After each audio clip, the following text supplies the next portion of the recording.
All right. So in the interest of time, I'm going to go ahead and get us started. My name is Brandon McGowan, and I'm with the Association of Corporate Counsel, which is a global network of over 40,000 members across 85 countries. I'm currently based in the United States. It is a 0 Celsius degree day here in Washington, D.C., but I'm really excited to be with you this evening.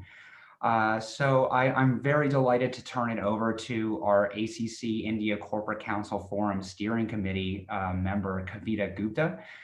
She has just been an absolute wonderful member and colleague and friend, and it's just always been a fantastic pleasure to work with her. So with that, I'm delighted to turn it over to Kavita and to sincerely thank Dr. Manjunath and Smita as well for their participation in today's session. So please do enjoy and over to Kavita. Thank you, Brendan, and truly appreciate all your assistance in organizing this event at your early hours. A warm welcome to all members to our yet another power-packed virtual session of ACC India on labor laws. India is one of the most labor-intensive countries of the world that has codified 29 of its national level labor laws into 4 codes. This is a bold and progressive move, given that several labor laws were almost 8 to 10 decades old. To cover all the 4 codes, we will conduct the virtual session in 2 parts. The first parts, we are covering wage code and industrial relation code, and the rest will be covered in the next part. It's our honor and privilege to have Dr. Manjunath, Gangadhara, and Smita as a speaker for this session. Dr. Manjunath is an additional Labor Commissioner, Government of Karnataka, with a strong academic background. He did his PhD from National Law School on the paper The Impact of Voluntary Code of Conduct and Labor Regulation on the Working Condition of Garment Workers in Bangalore Rural and Urban District, and is also a double gold medalist in the BA from Bangalore University. He has been awarded with many national and international fellowship. He's specialized in laws against sexual harassment, industrial relation and labor law jurisprudence, informal labor and social security. He has presented numerous papers on labor laws in national and international conferences. Our next speaker is Smita Chandrasekharaya. She is Director Legal with Arman India. Smita is General Counsel with a demonstrated history of working across various industries from logistics, IT, healthcare, asset finance, and audio and visual in the Asia Pacific region. Smita is a trusted advisor to the top management covering a broad spectrum of employment, legal, and compliance practice, structuring and negotiating complex commercial transaction and government relation. So it's a pleasure to have you both, and I will now request Smita to please take it over. Thanks, Kavita and Brendan. Good morning, good afternoon, good evening to one and all, who've made it to this webinar. Without, you guys registering, this wouldn't have been possible. So a very, very big thank you to everybody, first of all, for registering. And of course, thanks to Mr. Manjunath for having agreed to grace this, occasion actually for this presentation. And without going through much of background details, I just wanted to touch upon a couple of points so that that sort of builds into this seminar, and then Mr. Manjunath will actually be taking this forward, right? So I think originally India was obviously a being a Commonwealth country. The whole concept of labor and trade unions and everything, you name it, everything actually was handed over by the British, right? So these employment laws or the codes or any sort of employment related, labor related legislation actually dates back to the British era, right? So now this codification of the 4 codes is really a, what can I say, a real big step, right? So all we're trying to do here in today's webinar is to try and break it down in common man's language, and to see what sort of an impact it has on the industries, on the corporates and the likes, right? I mean, be it trade union issues or the rest. And the other pertinent point which I see is a big thing from this, so-called a new code is that there is a clear-cut distinction between the definition of workman and the definition of an employee. And the latter, which is the employee, was actually not of not so it wasn't actually so prominent previously, right? Because everything was labor intent focused, and everything was about workers. But fortunately, this is the first of its kind of its legislation, which actually includes and gives prominence to employees and the likes, right? So with that kind of a short background, I would now hand it over to Dr. Manjunath, who will actually take you guys through two different codes. One is the IR Industrial Relation Code, and one is the Wage Code, right? So he will be taking us through some of the important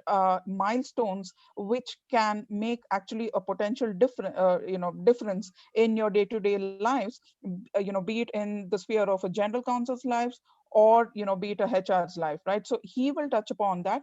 And in terms of the Q&A, request all of you to type in your questions in the chat box. And towards the end of the session, although we will have a Q&A, I will try and moderate the most important questions at the start, and then we will try and cover as many questions as possible. So audience, feel free. And sir, over to you. Thank you. Thank you, Smita. Thank you, Kavita, and thank you, Brendan, and all the distinguished members of ACC. In fact, it is a great opportunity to share the views on the labor codes that the Parliament of India has passed very recently. As said by Smita and Kavita in their introductory talk, amalgamation and codification of labor laws was initiated in 2002 when the Second National Commission for Labor wanted to codify all the 44 labor laws in this country.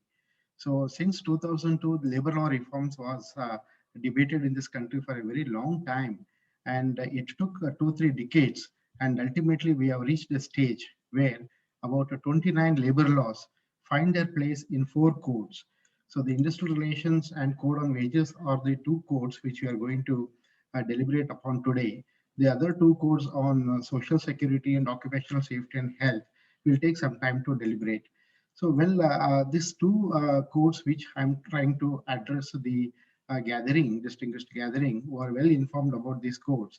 What I'll try to do is, I will run through quickly the Industrial Relations Code. As you are aware, Industrial Relations talks about 3 important laws: the Industrial Disputes Act 1947, the Trade Unions Act 1926, and the Standing Orders Act. So these 3 laws try to regulate the industrial relations scenario in any establishment. And what is most important in industrial relations is the IR system, where we have the employers, the workers, and the government, the state, which tries to regulate the industrial relations scenario in an establishment.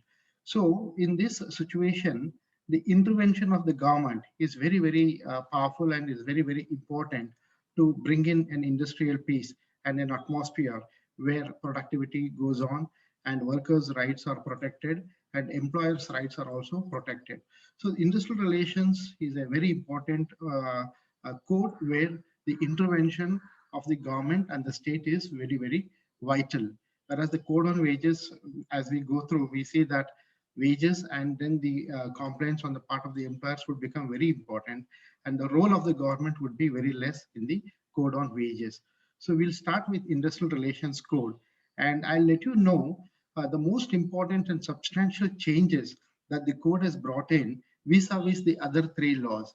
So vis-a-vis the Industrial Disputes Act, and then the Trade Unions Act and Standing Orders Act. What are the substantial changes that the codes has brought in, and what would be its impact on the future industrial relations system in this country?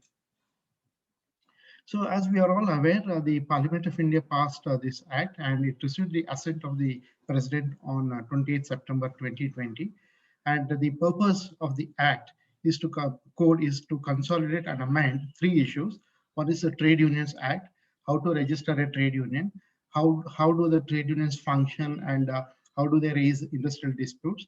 Then the second one would be the conditions of employment in industrial establishment or undertaking would be regulated in accordance with the Standing Orders Act, and what is the impact of this act on the industrial establishments. And the third would be investigation and settlement of industrial disputes and matters connected therewith. So the three issues on trade unions, Standing Orders Act, and settlement of industrial disputes is what the Industrial Relations Code try to talk about. As Smita was mentioning, the definition of employee has been introduced for the first time. I will not get into the details of these employee, all these definitions, because it is there available in the codes. You can go through it, but I would like to draw upon what exactly is the impact of these definitions. So employer definition is enlarged, and it includes for the first time contractor.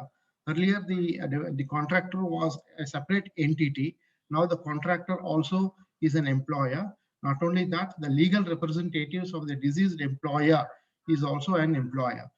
For the first time, the code introduces the term fixed term employment. This was debated for a very long time, for almost 10 years, or a decade or so, but it never find the provisions in the act. Now, for the first time, the code mentions fixed term employment, which is introduced for the first time, and industries are now allowed to appoint employees or workmen on a fixed term employment. But the code doesn't specify how long is this fixed term, whether it is for 6 months, 1 year, 2 years, it doesn't specify. But what it says is, once you appoint somebody on a fixed term employment, the clauses and the provisions that are applicable to a regular employee shall also be extended to him. And an employee who is taken on a fixed term employment is also liable to get a gratuity if he completes 1 year of service. So this is fixed term employment. And industry, the definition given under the code is very, very elaborate. And we have seen in 1982, the Industrial Disputes Act was amended based on the Rajappa versus BWSSB case law of the Supreme Court, but it was not given effect. So now the code defines industry. The three litmus tests are given, and now it is settled the law as to what industry is. And what is most important is the definition of industry doesn't excludes domestic service. So domestic service is not an industry. And however, the central government has powers to exclude any of the activities from the definition of an industry. Industrial dispute definition is again enlarged, and it includes section 2A of the old Industrial Disputes Act to include individual dismissal and retrenchment also as a industrial dispute. So any individual dismissal, retrenchment, termination is also an industrial dispute. It is now included in the definition itself rather than as a separate section which was earlier in the Industrial Disputes Act. Negotiating union or negotiating council is a newly introduced concept. All these days, there was nothing like recognition of a union, except in certain states like Maharashtra and things like that, because managements never used to recognize a union. Now this negotiating union or a negotiating council is a must under the code. Every industrial establishment has to recognize a union, and also if there are multiple unions, the establishment has to constitute a negotiating council. How this has to be done is elaborated under the code. So now virtually each and every establishment, if there is a union, the managements have to recognize such union, and there has to be a collective bargaining and the settlements with the trade union. So this is a very important empowerment for the trade unions under the code. So retrenchment definition now also includes fixed term employment. Strike definition is also expanded, and it now includes a concerted casual leave of at least 75% of workers. Sorry, 50%.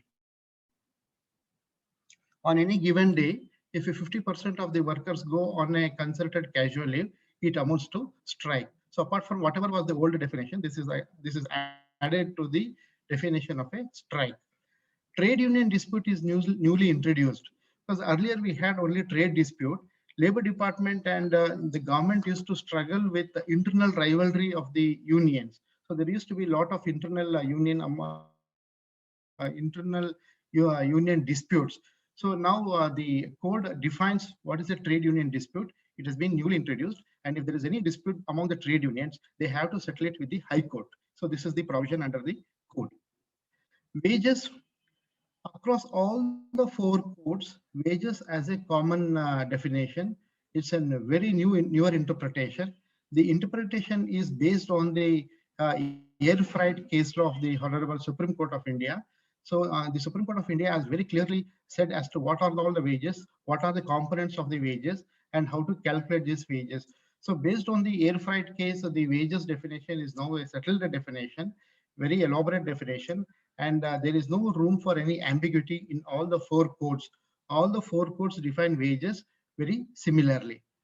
The definition of the worker has been introduced for the first time instead of workmen.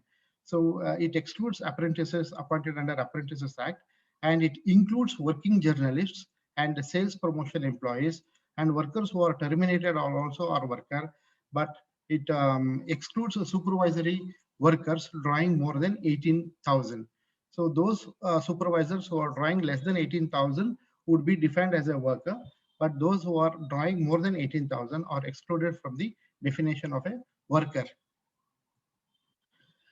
Now I'll come to the most important aspect as to who are all the authorities under the Industrial Disputes Act. You must have been heard of labor codes.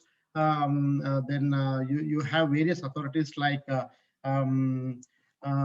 court of inquiry. All these things are all removed under the new codes. So you don't have courts of inquiry. You don't have labor codes. You have only industrial tribunal under the industrial IR code. And what is most important is the grievance redressal committee, which has been given statutory powers and institutional powers to hear the grievances of the workers.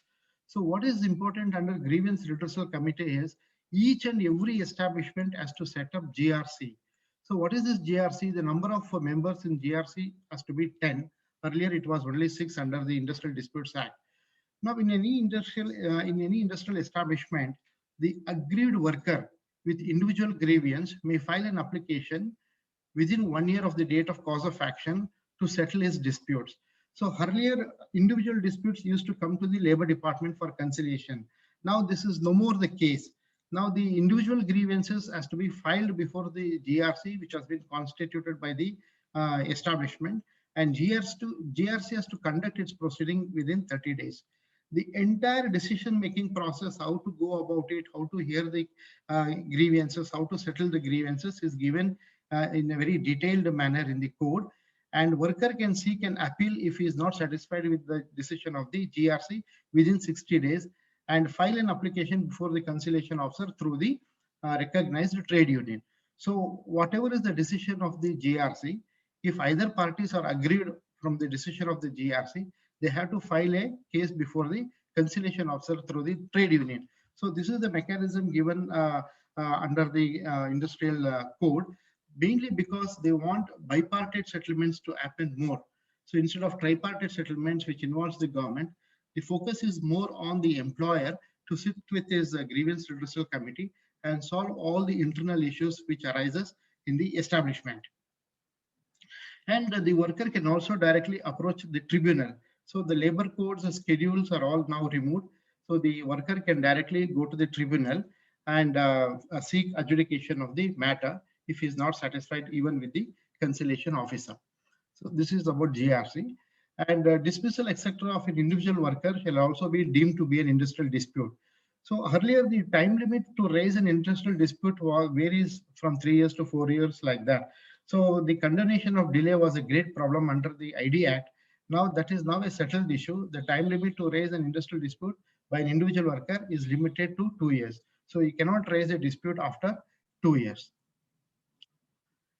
So let me come to the trade union. The most important aspect under the trade union is the entire code allows for electronic applications, and everything would be based on web-based system. So an electronic application will be received for the registration of a trade union. And most important, earlier there was no affidavit. Now any union wanting to register a union have to make a declaration in an affidavit and what are all the contents to be there in the affidavit is given in the rules. And the copy of the resolution authorizing the applicant to make an application was also there. Earlier, any 7 members used to file for an registering a union, but now a resolution is also required. A copy of that resolution authorizing 7 members to make an application is required under the codes now. Now, even to constitute a federation or to join the central organization, a resolution is required. So these are all the new additions which has come through in the codes with respect to registration of the union. Now, earlier, for cancellation of the trade union, there was a clause. If the trade union is registered for any fraud or for any mistake, so then the provision for cancellation was there. Now that is now removed. Cancellation of the trade union is now allowed if tribunal orders so. It is now the tribunal which gives an order for cancellation of a trade union, and for any cancellation of a trade union, it has to be a speaking orders by the authorities. Earlier, any disputes between the trade union, the appellate authority was the tribunal. So it was the High Court. Now it has been removed. So the tribunal is the tribunal. Now it is only the tribunal where appeal lies for the trade unions to lodge any appeal against the registrar of the trade unions. The most important is what is the composition of the members. How many should be the members of any trade union? Now the code says that the trade union shall inform the registrar if the membership falls below 10% of the total workers or 100, whichever is less. And the responsibility is fixed with the trade unions. Earlier we used to conduct a referendum whether the membership falls below 10% and things like that. Now that is done away with. It is the responsibility of the trade unions to inform the registrar about their status of the membership. As I told you while discussing negotiating union, what is this? How do managements recognize a union as a negotiating or a collective bargaining agent? Now, if there is only one trade union is registered, then the employer shall recognize such trade union as a sole negotiating union. Criteria is to be prescribed by the state rules. We are doing it. Now, if there is more than one trade union, whichever union is having 51% of the workers supporting, which are where the supporting through then the verification is through the muster roll. So that would be the recognizing the trade union. And if there are more than trade union, more than one trade union, then what you'll have to do is the unions having not less than 20% support from the workers, each such union will get one representative to constitute a negotiating council.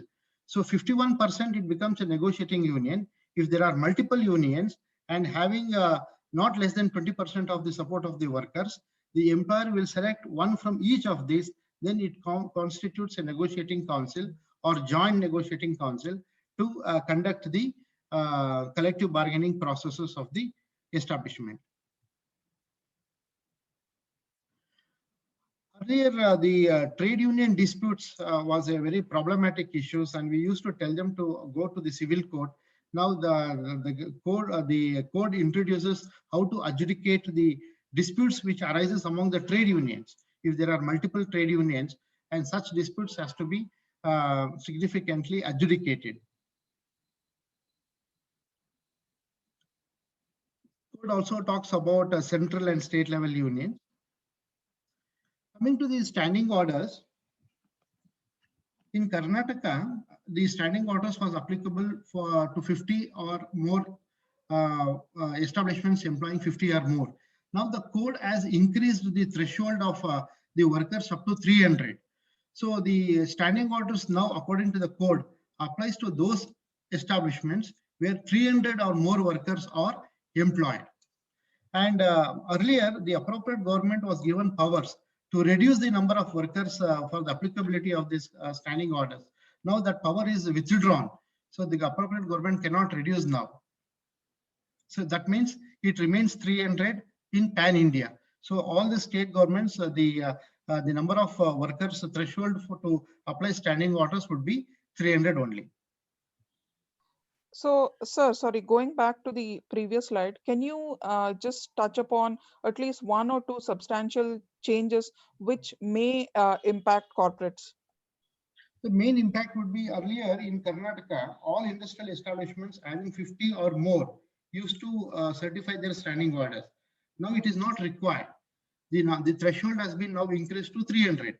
So that means to say only those establishments employing 300 or more need to certify. So less than 300, the applicability of the standing orders is not there under the code. They need not certify. But the model standing orders has to be designed by the central government. The powers are with the central government. The central government is now structuring 4 model standing orders. We very recently we had a discussions with them. They are about to come out of a model standing orders for IT companies, for industrial establishments, and then for shops and commercial establishments. So they are bringing out 3 model standing orders, which could be applicable to these establishments on a pan-India basis. So it is yet in the final stages.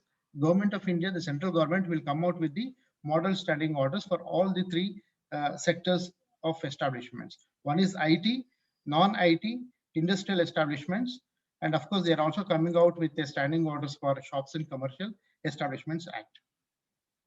So deemed applicability of model standing orders is also there.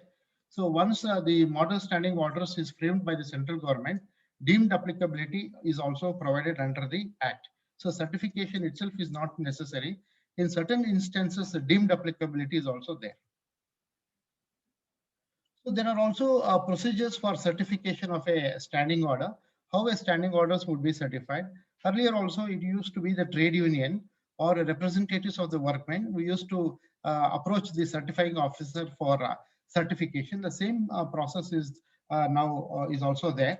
And only thing is the certification process has to be completed within 2 months by the certifying officer. Earlier, we have seen the authorities taking several months or even years together to certify the standing orders. Now, according to the code, it has to be within 2 months. So if the certifying officer doesn't certify within 2 months, it will be deemed approved or it would be deemed certified. So joint submission of standing orders are also allowed. That means to say a group of industries from a geographical area or having a similar kind of establishments can jointly submit a standing orders which could be applied to them either in a geographical area or for industries having a similar type of production activities. So they can submit a joint standing orders. So, sorry, sir, just 1 second. There's an interesting question, I see which has come up. Since Bangalore is the land of startups, so are the standing orders actually applicable to startups as well? That's one. Secondly, like, since Modi government is proposing, Make in India, digitalization and so on and so forth. So are we in the, near future likely to see the digitalization of these standing orders as well? I mean, the entire process? No, this is a very important question. As of now, the standing orders are not applicable to IT, ITS. We are given exemption. Earlier, we gave exemption for 5 years, and again we repeated the exemption. But the under the new codes, such exemption is not available. So all establishments are covered, but the only threshold is it should have 300 and above. So any establishment, including IT, ITS, if the number of workers in these establishments are 300, the IR code is applicable to them. They have to apply for certification, and standing orders would be applicable to them. Thank you. Did I answer you better? Yeah. Yeah, because I think even be it any startup, so long as, there are 300, it reaches the 300 threshold, it would be automatically. It would be applicable. Yeah. There is no exemption as such now. Sure. And with respect to digitalization? Now, digitalization of what? Digitalization of? The entire process of the standing orders, right? I mean, in terms of application and, Everything is later. digitalized today. Yes, Yeah. everything is digitalized. All applications will be received online. The only the certification process, I think you will have to visit the department, or maybe we can also have a video conference and such things like that. So the only requirement is the negotiating union or the negotiating council has to come forward and they have to approve the model standing orders prepared by the employer. So the virtual meetings with the officer may not be necessary, because virtually everything is submitted online. Everything, even the inspections is based on web-based inspections. According to all the codes, it is a web-based inspections. There is no virtual inspections, no visits to the establishments. So that comes under the other codes. Other codes, we'll talk about it later on. So the entire process is digitalized. Time limit for completing disciplinary proceedings. This is very important because under standing orders, we have seen that the process of disciplinary proceedings and the employer initiating disciplinary action against employees who have conducted, who have done misconduct and things like that. Earlier, there was no time frame. Now a time frame is fixed for every employer under the IR code to complete any investigation or any inquiry. Any disciplinary proceedings has to be completed within 90 days. So then as we are all aware, subsistence allowance is one thing which a delinquent employee would be getting at the time when he is suspended from work. So now the disputes regarding subsistence allowance is removed. Earlier in the ID code, if the subsistence allowance is not paid, an employee would have approached the labor department, or he would have gone to the labor court or a tribunal. But now the such dispute cannot be raised by an employee. So that has been removed. So this is about industrial tribunal. It might not be of much interest to us at this point of time. This is as to how industrial tribunal would be conducting its proceedings. As I told you, labor courts are all now removed. We don't have courts of inquiry, such things. It is only the industrial tribunal. And the most important significant change is very important, the reference by the government. Under the Industrial Disputes Act, Section 10, the appropriate government is to refer the dispute to the labor court. Now such reference of the cases is not there. Now the power of the appropriate government to refer a dispute is now withdrawn under the code.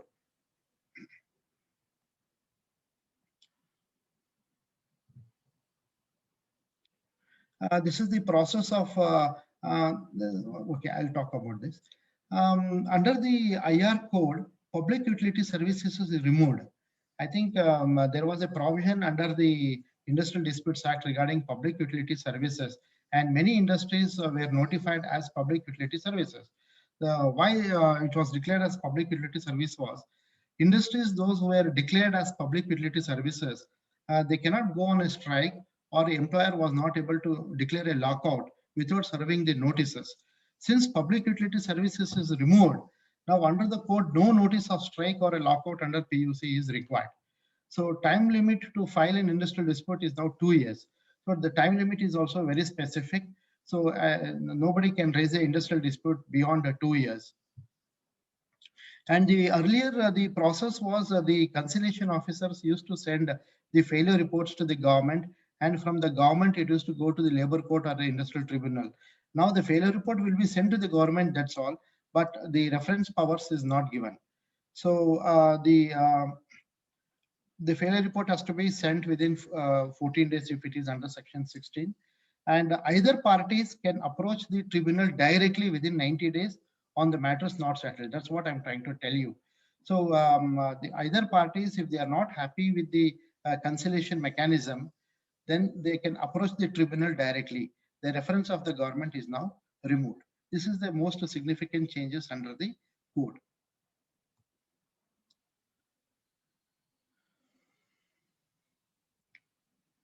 So award may be signed electronically. It is all sent electronically. So all the processes are now done in a digital format. And the award publication by the government, that is also removed.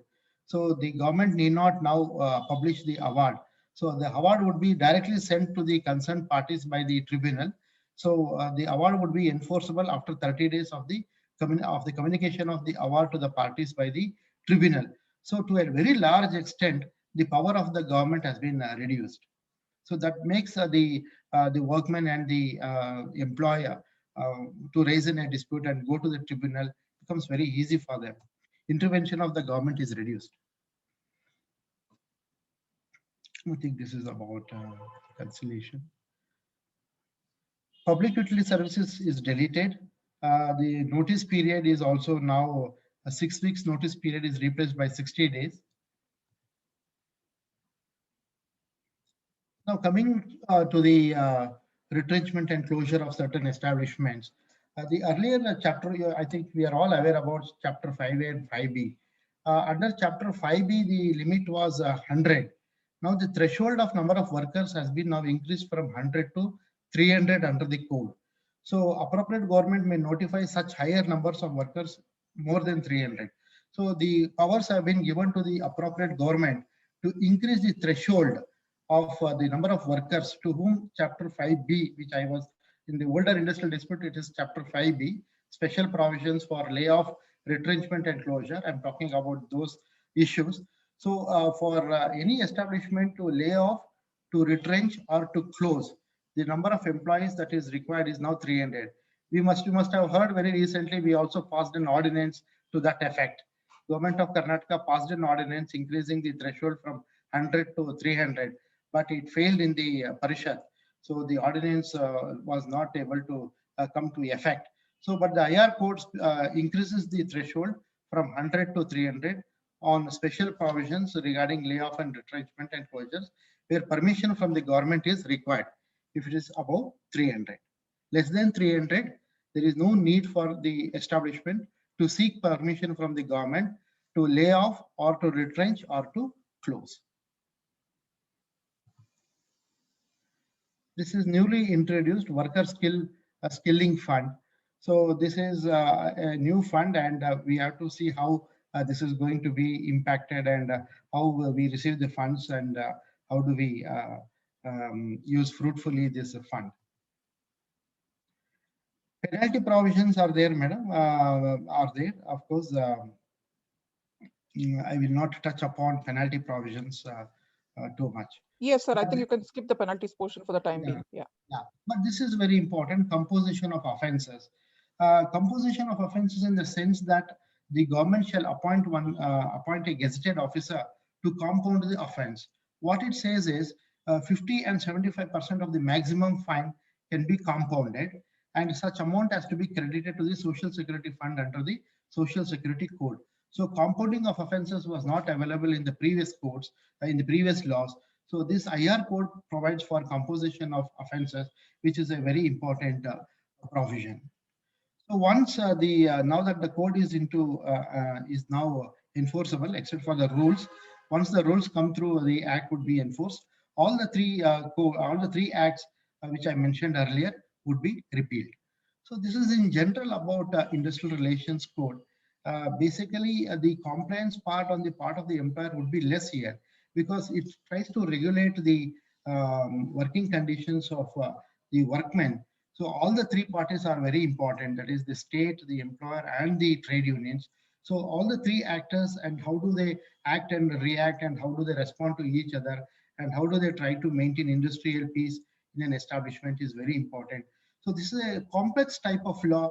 Most of the laws are sometimes very complex, very cloudy, and in one go, I think once we see how on the ground, because law on the books and law on action is very different. So once we try to enforce the codes, once the rules are all through, I think we will understand the nonsenses of this act, and I think there could be suitable amendments or even suitable judicial pronouncement if there are certain misunderstanding in implementations of this law. This is about the IR code. Now I'm talking about codes on wages. Codes on wages. Sir, sorry, 1 second. There's a question on retrenchment actually. So the retrenchment is actually. Sorry, can you hear me? Yes.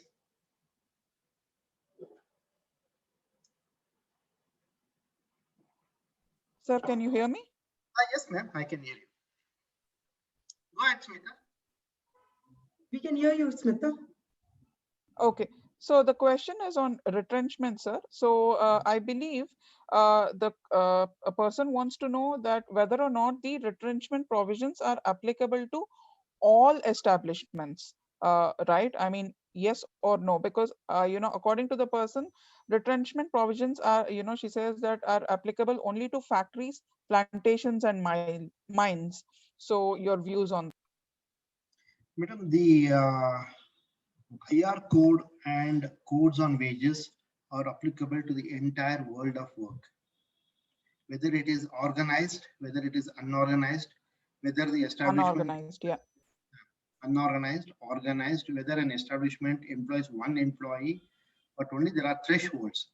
Retrenchment permission is not required if the establishment employs less than 300. So they can retrench by sending the notices to the government, by informing the government. If an establishment engages more than 300, then permission of the government is required. But across all companies, it is not, the misunderstanding is it is applicable only to the factories. No, it is wrong. It is applicable to everyone, all establishments. Can we go right. ahead?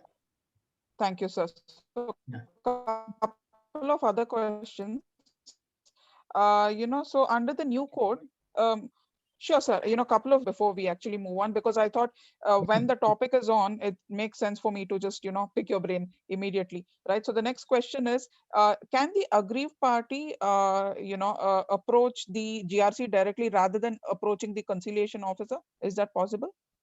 Madam, that is the purpose of the act. The act doesn't want to have tripartite meetings. It promotes bipartite understanding. Bipartite understanding between the employer and the aggrieved person to GRC is a best mode of settlement of disputes which arises at the shop floor. So that is what the code promotes. You need not come to conciliation officer at all. Right. Okay. Disputes has to be solved by GRC. So GRC is now having a statutory powers to solve all individual grievances. The matters to be taken up for GRC, we are now framing it in the rules. What are all the matters that GRC? Of course, it has to be an individual disputes. It could be individual termination, dismissals. Such issues can be discussed and has to be resolved in GRC. If anybody is agreed by the order of the GRC, then they will approach the conciliation officer. That is the mechanism now. Sure, sir. Thank you. Let's move on to the wage code. Okay. This wage code is something very different, madam. When we talk about wages, three things come to our mind. One is minimum wages, then the payment of wages, then the bonus, and the Equal Remuneration Act. So this act, once we understand wages, wages are to be paid by the employer to be received by the employees. So that means the role of the employer is more important in this act. The compliance part, paying minimum wages, then paying overtime wages, paying wages on time. Excuse me. What are the matters to be deducted from the wages? How are fines levied? The types of fines that be collected? Then the bonus issues, the payment of bonus act, and what are the requirements of the bonus? Then the Equal Remuneration Act for same and similar nature of work. That means all these issues, the code on wages is more related to the how an employer perceives all these concepts, how the employee gets all these issues, and the compliance part of the employer. If he doesn't comply with the requirement of the codes on wages, what are all the penal matters and how do the authorities intervene? So the authorities would intervene only when there is a violation of the code. So it's not like IR issue where departments and the government intervene as and when it is required. But the intervention of the government in these laws, code on wages, is only when there is violation of these payments to be made by the employer. So the act intends to combine these four acts, earlier four acts, into one consolidated codes. So let us see how the code on wages has made such amendments and its impact, and what are all the substantial compliance under the act and the procedural compliance, because substantial compliance under the act is very, very important. And as we go through, we will understand what are all those issues. The first time in the code on wages, contractor definition is brought in, because again, codes on wages is applicable across sectors, including unorganized sector. Even if there is one employee or one workman, the code on wages applies. It applies even to the unorganized sector. So the contractor definition, which was not there under the Minimum Wages Act, Payment of Wages Act, Bonus Act, has been brought here. So the contractor is defined, and contract workman is also defined. So the contract workman also includes interstate migrant, because we all know that there is a separate enactment called Interstate Migrant Workmen Act. But under the code on wages, the contract labor also includes an interstate migrant worker. So if you appoint an interstate migrant worker, you cannot define him as an interstate. You will have to call him a contract labor, because it is an inclusive definition. So the code brings in appropriately contractor, contract labor, but it doesn't say anything about principal employer. So that's another thing. And employee definition, yes, is completely different from the definition under a Minimum Wages Act, Payment of Bonus Act, and Payment of Wages Act. So employee definition is quite different from the three enactments. So I just wanted to bring in certain changes as to what is the definition of an employee. How is it different from the other things? So the most important is, apart from whatever is the first part of the definition, it also includes a person declared to be an employee by the appropriate government. That's very important. So the appropriate government can declare anybody as an employee under the definition. And employer definition is very important. The employer definition for the first time includes contractor, and also the legal representative of a deceased employer is also an employer. So this is the addition to the definition of an employer. And for the first time, the wage codes also define an industrial dispute. So this is very important. The industrial dispute is the same definition borrowed from the IR code, but it talks about whenever there is a dispute with respect to payment of bonus or short payment of bonus, then that issue becomes an industrial dispute, and the dispute can be raised before the conciliation machinery. That is why the code on wages also brings in the definition of an industrial dispute. Wages. Wages is very, very important definition. And as I told in the beginning, the definition of wages is similar across all the four codes.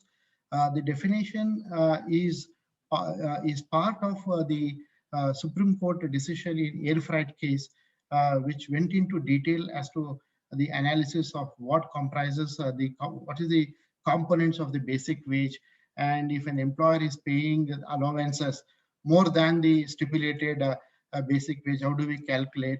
So everything is now understood very well in this definition. There need not be any ambiguity in the meaning of the word wages according to the definition provided under all the four codes.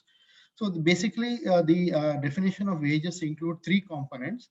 One is the basic pay, DA, and retaining allowance, if any, if it is there. Otherwise, it contains only two, basic pay and DA. What is not wages is very important.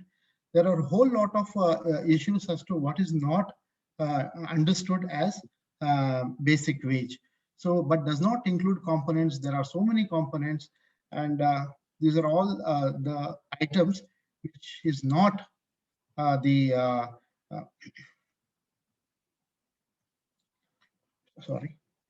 which is not wages. So exclusionary parts are very important. And finally, we have to understand the provisions. There are two provisions provided to the definition of the wages.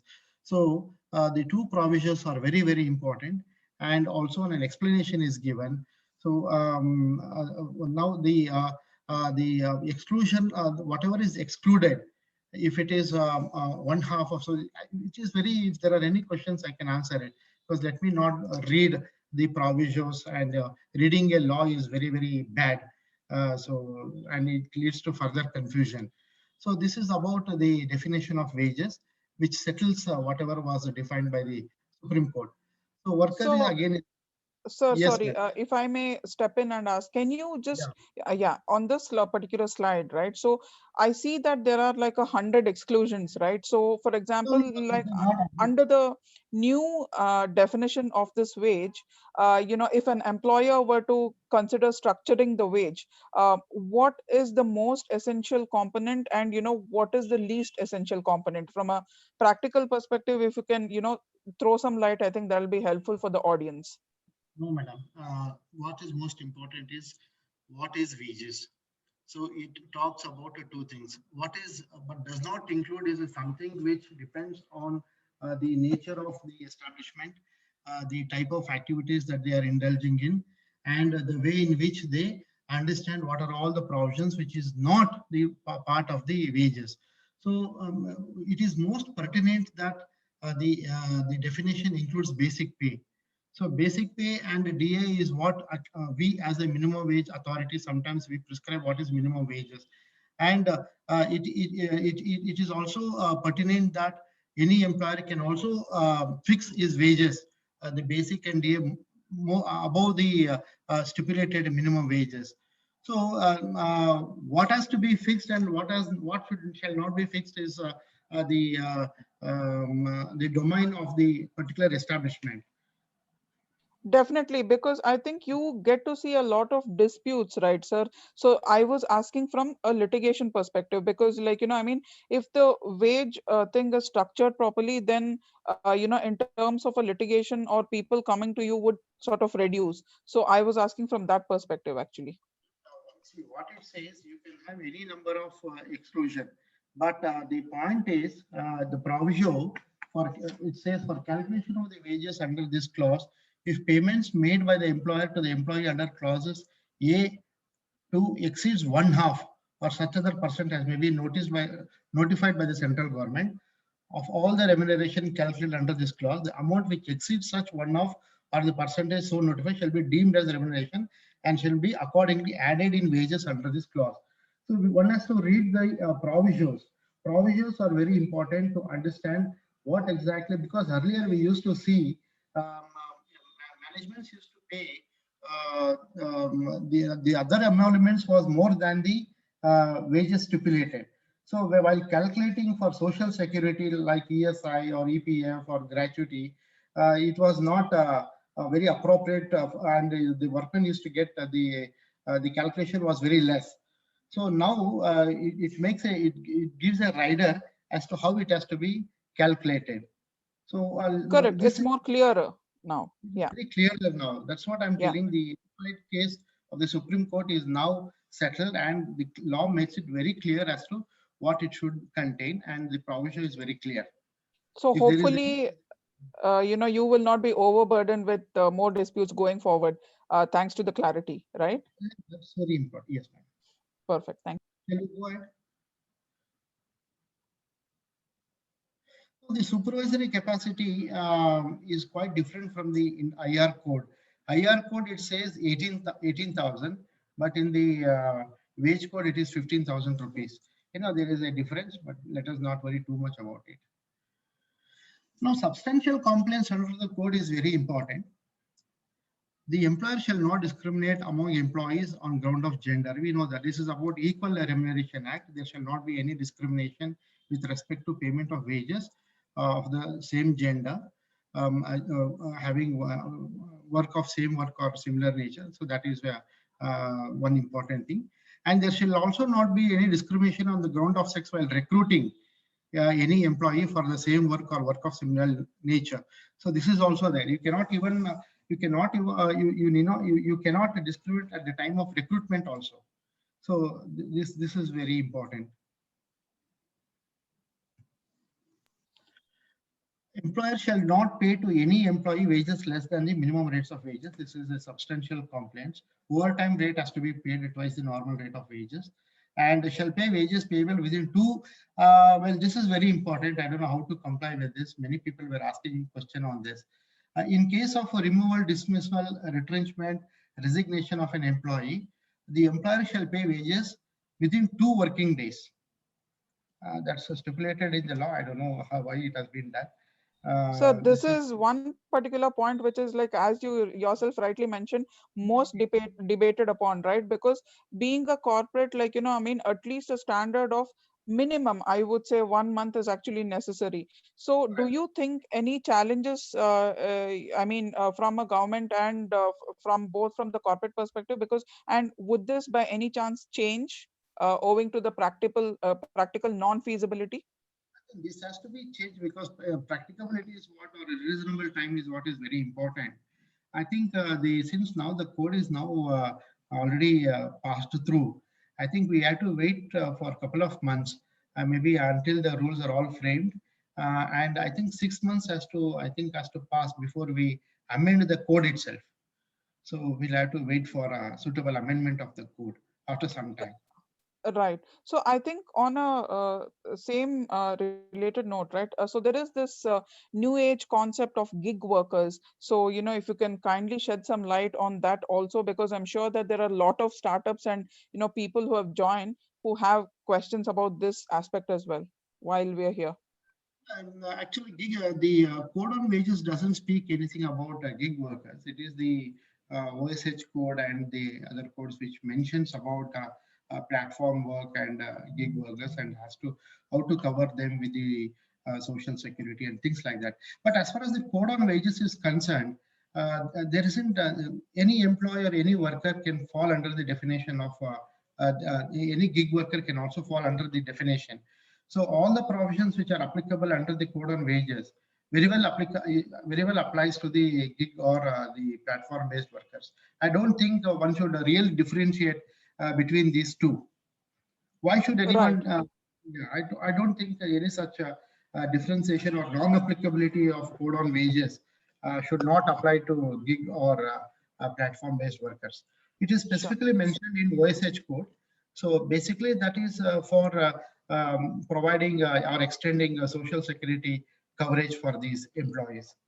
But code So on they wages, would be considered an employee and not a contractor, right? 100%. Right, perfect. And there's an interesting question, sorry, on this, 2 working days settlement, right? So the question is, does the requirement to pay the full and final settlement within 2 days remain applicable, even if the employee does not submit his or her assets, right? Because you know how things work in corporate world. That's definitely your contractual agreement and whether the employee has fulfilled your contractual agreement is very important. Without Sure. fulfilling contractual agreement, while abiding by this very powerful provision, won't be possible. So I think we'll wait and see because law on books and law on practice is different. So once we start implementing it, I think it will be suitably amended. That's what I feel so. Sure, sir. Thank you. Let's move on. So then any deduction from wages shall be in accordance with the provisions of the code only and for the purposes mentioned in the code. So deductions has to be in accordance with whatever items has been specified. And then there is another important point here. The employer shall not commit any default after deduction for the wages and not depositing in the account of the trust or government fund. So this is pertaining to ESI, CEPF, when there are some employers who deduct these social security money and found not depositing it in the respective organizations. So the employer shall not commit such default. So once you deduct from the wages, it has to be deposited accordingly with the respective social security agencies. So this is very important. And regarding fine, you cannot impose any fine on an employee without the previous approval of the appropriate government. That is what it mentions. So I think this is also very difficult sometimes to follow up because the approval of the government to levy a fine, and levy a fine is about 3% of the wages. So that is the maximum fine that anyone can levy on an employee.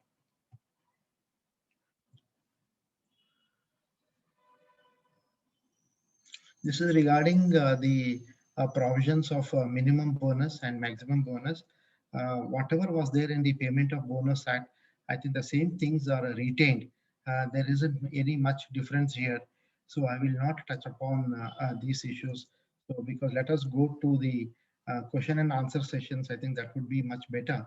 Now, these are all the procedural compliances, which is always there in any law. And the penalty provisions are also there. Compounding of offenses is also provided in this code. So compounding of offenses can be done by the gazetted officer. And once the compounding of offenses are there, the cases can be, whatever cases are there can be withdrawn before the appropriate court of law. The burden of proof on non-payment of equal remuneration, non-payment of bonus, all these things, then the burden of proof that the said dues have been paid shall be on the employer. So the burden of proof is very important. So it is to the employer to prove that all these dues has been paid duly. Then there are minimum wages has to be kept at the minimum. The code itself says, so the minimum wages has to be kept at the minimum, and the disqualification for bonus, the conviction for sexual harassment cases, so he can be disqualified from payment of the bonus, the respondent. And the discretionary powers on the authorities to compensate 10 times is also there. And of course, the claims is only one authority. Earlier, minimum wages claims authority was different from the authority under the Bonus Act and Equal Remuneration Act. Now, all the 4 acts put together, we have only one officer, one authority, which we are going to notify. So all the disputes shall be claims before a single officer under all the acts. Inspections and regulatory powers is also regulated under the code.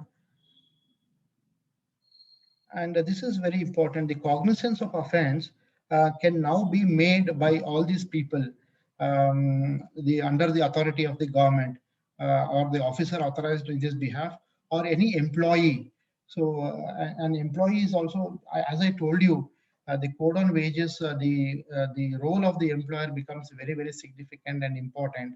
And any employee, after getting the appropriate sanction from the government, he can also file and go to the court against the employer. So it can be an employee, it can be a registered trade union, or it can be an inspector cum facilitator. So either of these people can go to the court for cognizance of an offense under the code after getting suitable sanctioning authority from the government. Okay, so this is regarding code on wages. So I would be very happy to receive questions, because questions are the one way which kindles our mind rather than sharing the PPTs. So Smita, if there are pertinent questions, I would be very happy to clarify the doubts or answer.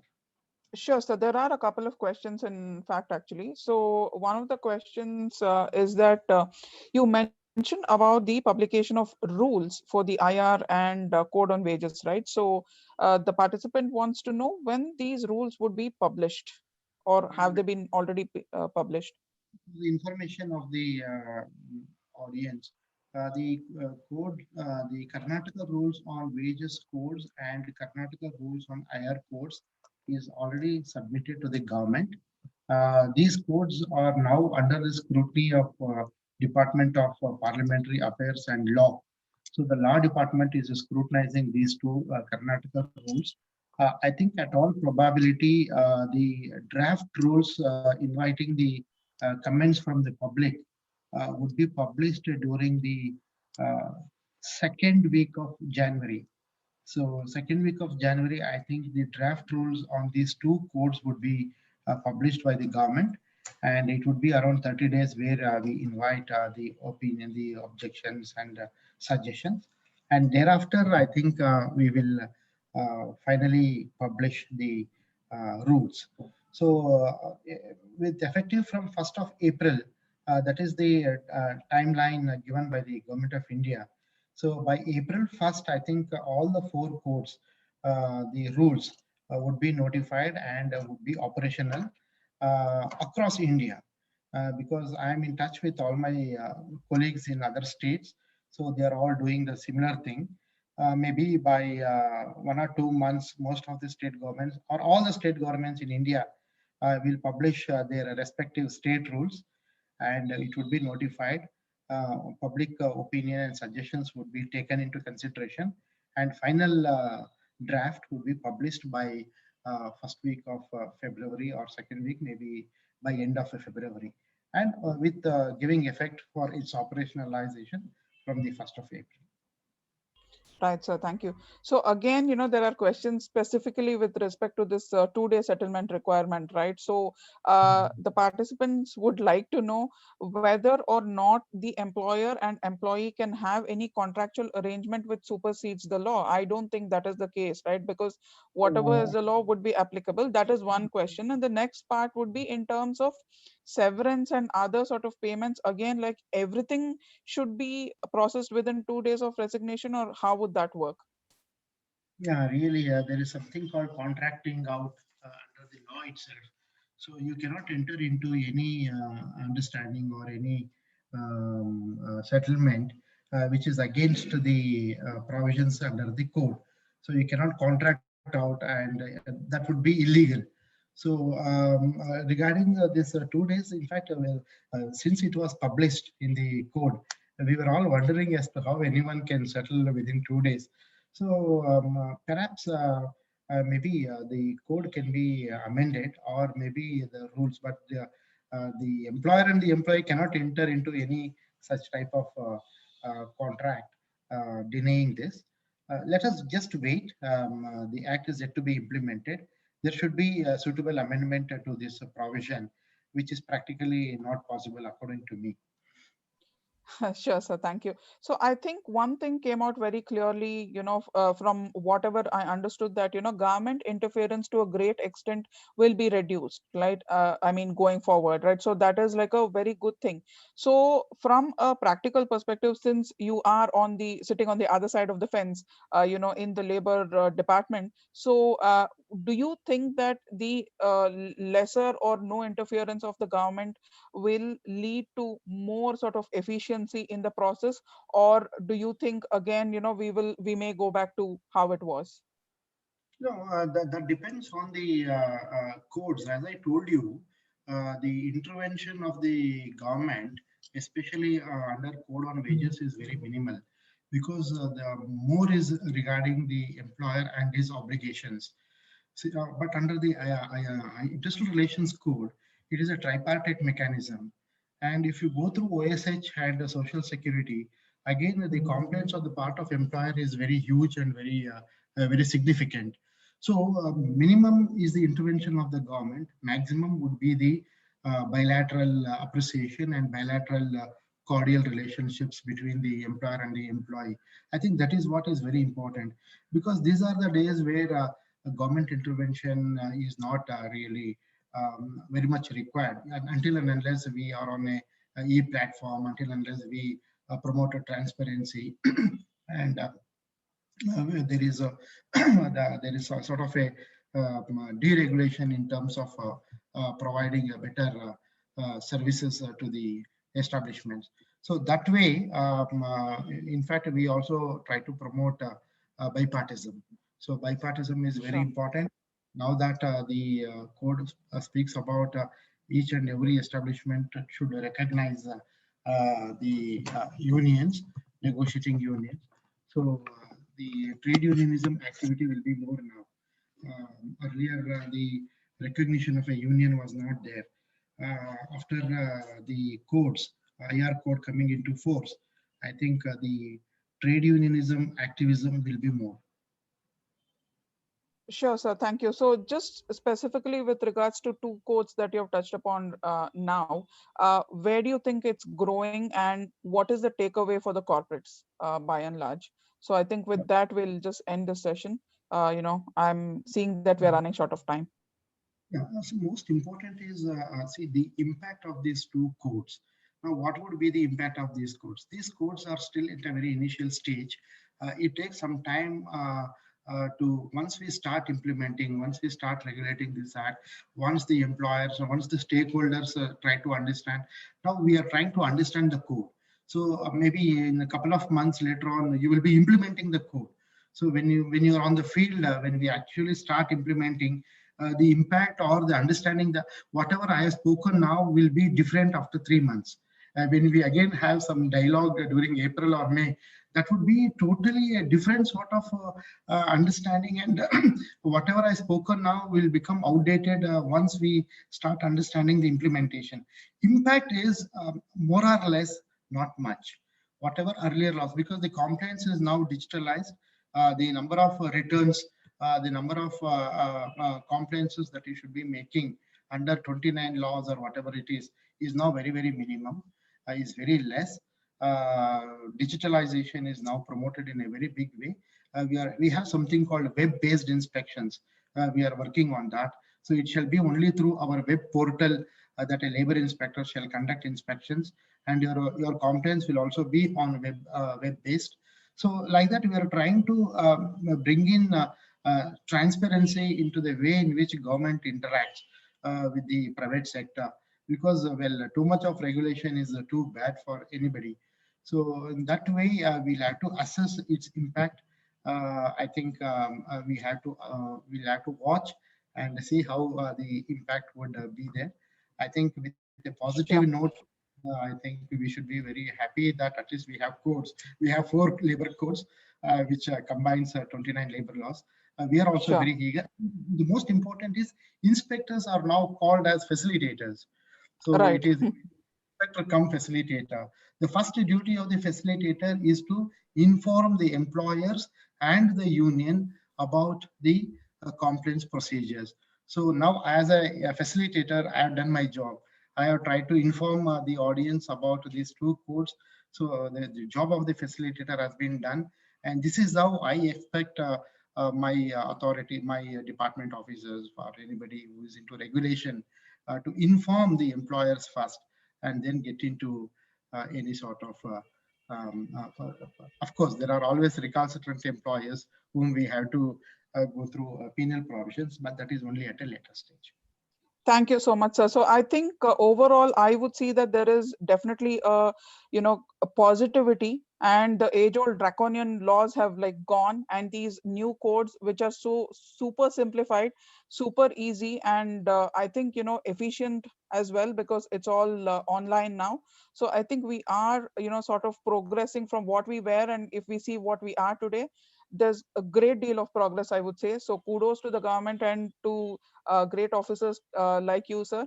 And we really hope and look forward to having another enlightening session with you on the other 2 codes and the changes in the coming days. So thank you, sir, and over to you, Kavita.